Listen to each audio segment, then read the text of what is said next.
Hi, everybody. I'm Richard Steenan, Chief Research Analyst for IT Harvest, and welcome to this Virtual Exposure Summit for CTEM. And I'm, in a good position to talk about CTEM. I've been in the industry, the cybersecurity industry, for 30 years.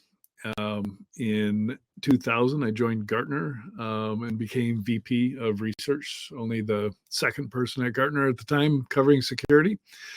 But I've had roles at companies like Webroot Software. I was chief marketing officer for Fortinet. But 18 years ago, I founded IT Harvest. And my goal then was to cover the entire cybersecurity space. And I've continued to do that. I've published several books on cybersecurity, and right now maintain the IT Harvest dashboard, which is a database of all 4,000 cybersecurity vendors.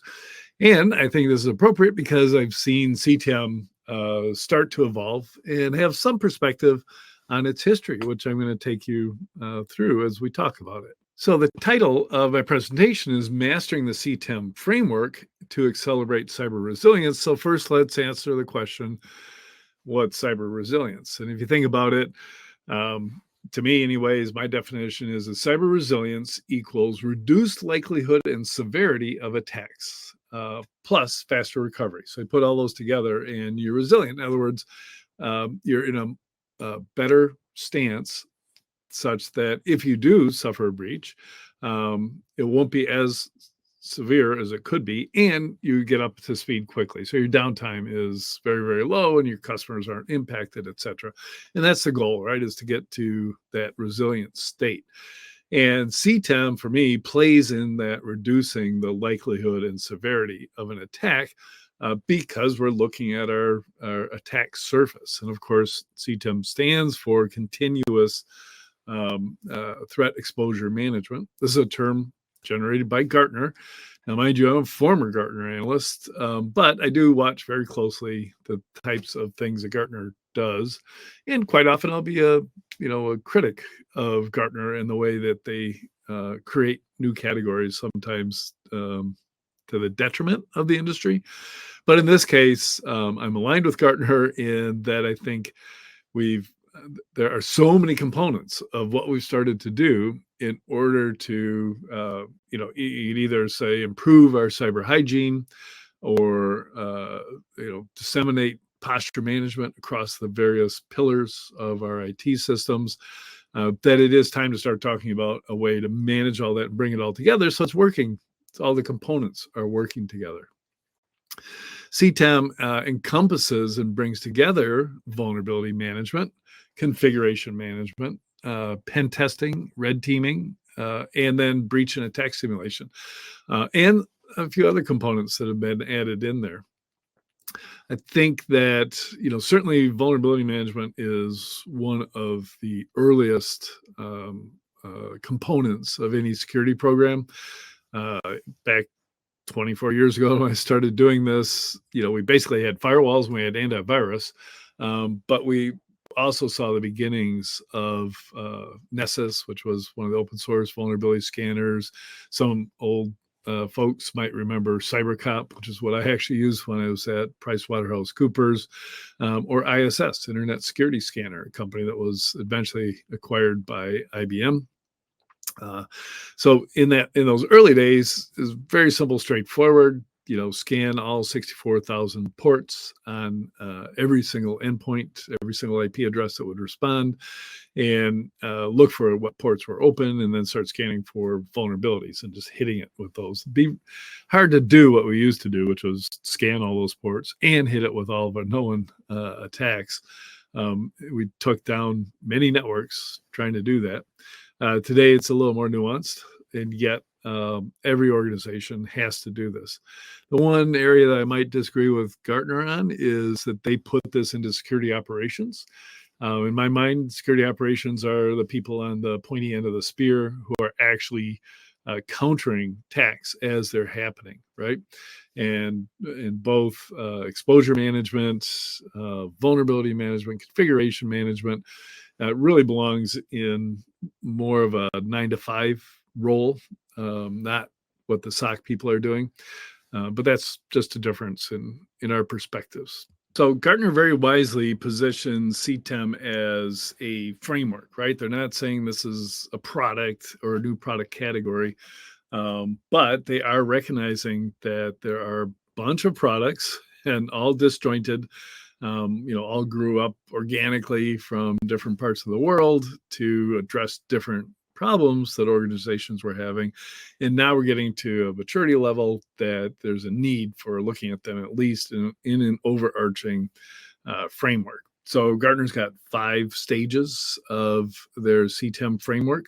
Number one is scoping, one of the most important because over and over when I'm talking to large organizations, they actually have very little idea about all the assets that they have, right? And this is partly due to shadow IT and SaaS and all the rest, but it just means that there are a whole lot of components of a business organization that the IT department, especially the security department, may not even know about. It's very, very important to do that scoping. And there might be some iteration going on because during the discovery stage, you may find using your attack surface management solutions that there are some things you didn't know about. Maybe a business unit that you happen to, or joint venture that you own 51% of in another country has all these assets that you're got a trust relationship with, and you should do something about it, and it should be part of your CTEM program.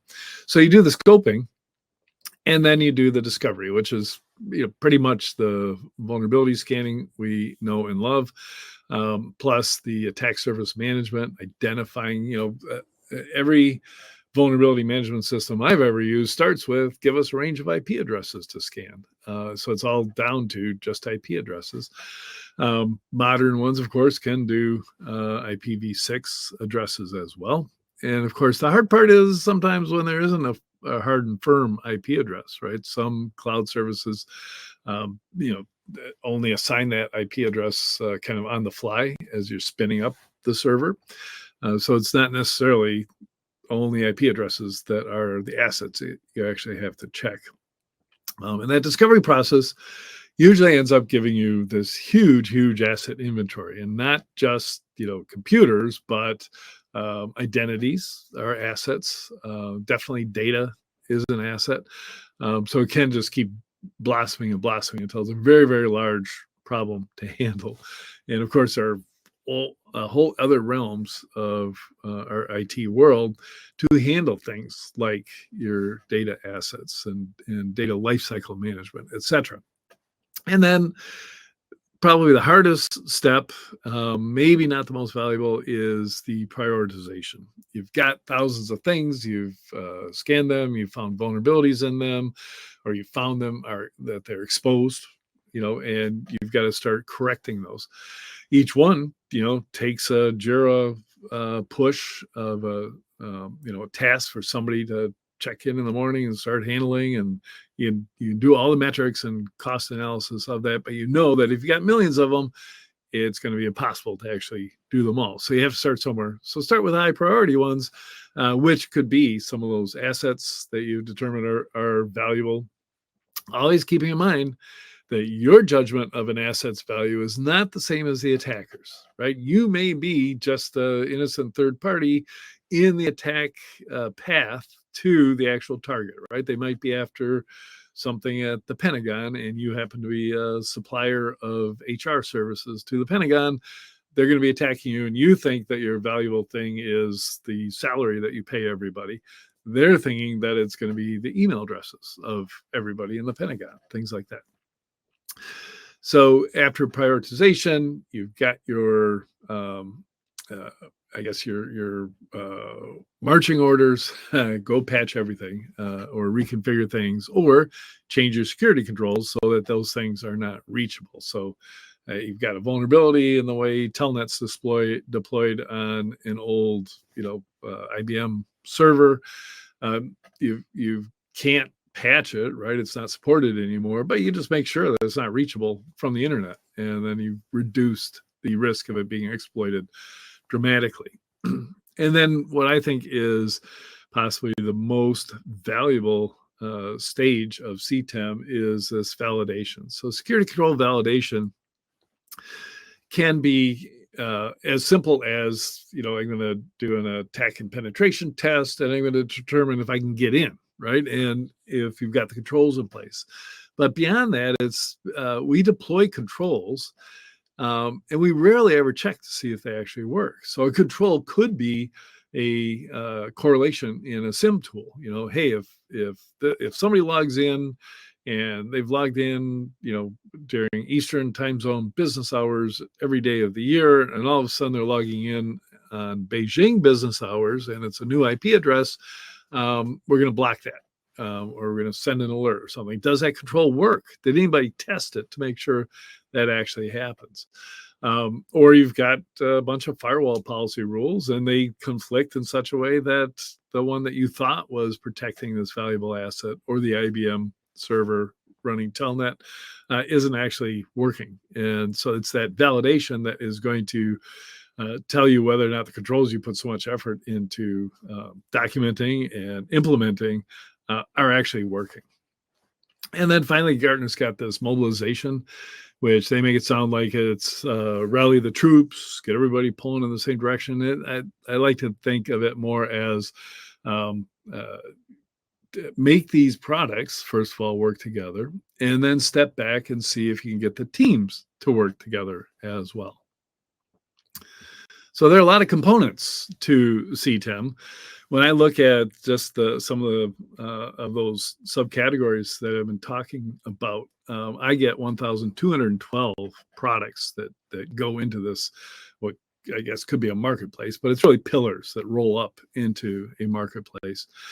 And if you're doing a market sizing, you might say that there is, if there's a continuous exposure management or threat exposure management market, then it would comprise of all the companies that provide these services. But it's quite amazing that there are over 500 vulnerability management solutions out there, and over 200 configuration management solutions. I'm kind of pleased that I decided a long time ago to cover configuration management, even though it may belong to the desktop or the sysadmin people, and not necessarily in the security budget. It is very, very critical to security. So that's why I've been covering it all these years, and now over 200 products that we've discovered. And then attack surface management, slightly new way of thinking about, instead of, hey, every VM solution says, give me your IP addresses. Start a step back from that is, what IP addresses do you have? Let's start, using DNS to discover them. Let's start doing a wider scan of your assets. Let's discover some domains that are related to you from a business perspective that you may very well or should be responsible for tracking, and add them all into the things that you're going to look at. Risk-based vulnerability management, still a small subset of vulnerability management across the top, also a new category, and it's pretty much says, okay, yeah, that thing's vulnerable, but how bad is that vulnerability? Will it give remote code execution? And more importantly, is it being actively exploited in the wild? Have there been things other than a researcher's demonstration? And that immediately elevates the ranking of that potential exploit. And then, of course, automated security validation. So all these components out there and all the rest of the 10,000 security products are all configured to apply controls. And you have to test those to make sure that you're getting your money's worth, frankly. And that your overall CTEM solution that you pulled together here is actually working for you. Cloud security posture management is another one that's, it's a new category, but if you think about it, probably falls under configuration management, except that it goes beyond the system configuration, because cloud security management could mean, the connections between VPCs or within the VPC, all of the workloads, which ones are allowed to talk to each other, and are, did one of them open a door to the rest of the internet? Data security posture management is another fairly new category, another name from Gartner.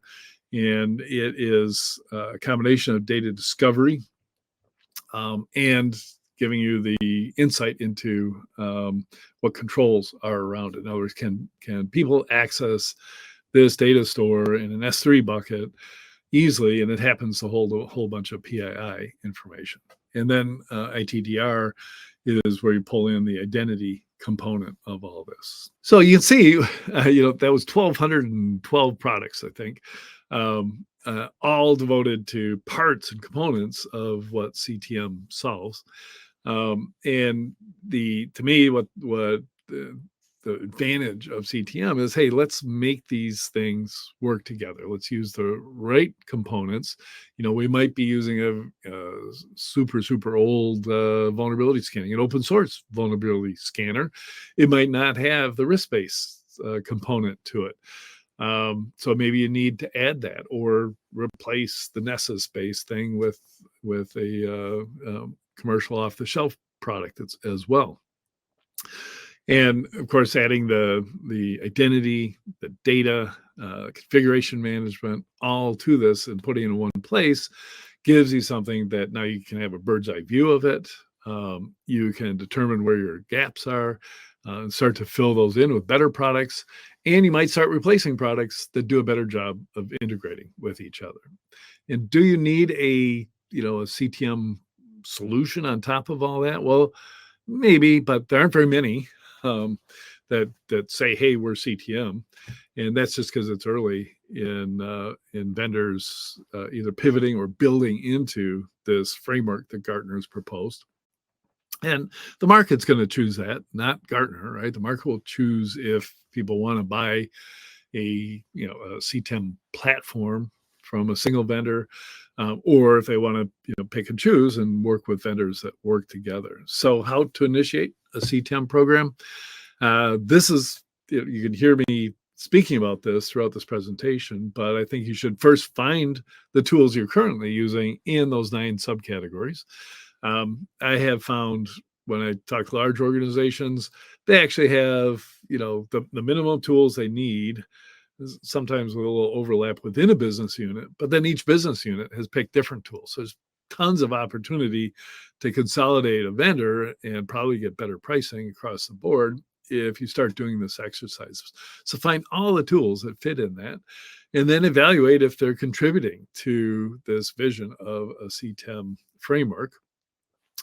Then organize your teams around that, so that, typically put somebody in charge of it and at least have representation from each of the different groups. There could be the desktop group and the cloud group, et cetera. Have them work together to see if they can consolidate and optimize their solutions so that they actually have a CTEM program. And then look for ways that a CTEM product could make the process better. I don't think you should just jump in and start shopping for CTEM. You should take these first 2 steps. And then you realize, oh man, if only this were all in one place, because I've got to have, 6 windows open at once. I keep cutting and pasting data from one to the other. Wouldn't it be great if something integrated all those? So I hope that helps you understand CTEM, at least from one industry analyst's perspective. Thank you for that overview of CTEM. In the next session, we'll explore real-world strategies and how to implement the CTEM framework into your organizations. But please, don't forget to share your input as we go along with the summit. Up next, we have heads of threat intelligence at Armis, Andrew Greeley and Michael Freeman, who will share how a threat intelligence approach to asset management shifts organizations from reactive to proactive defense. Please join me in welcoming them.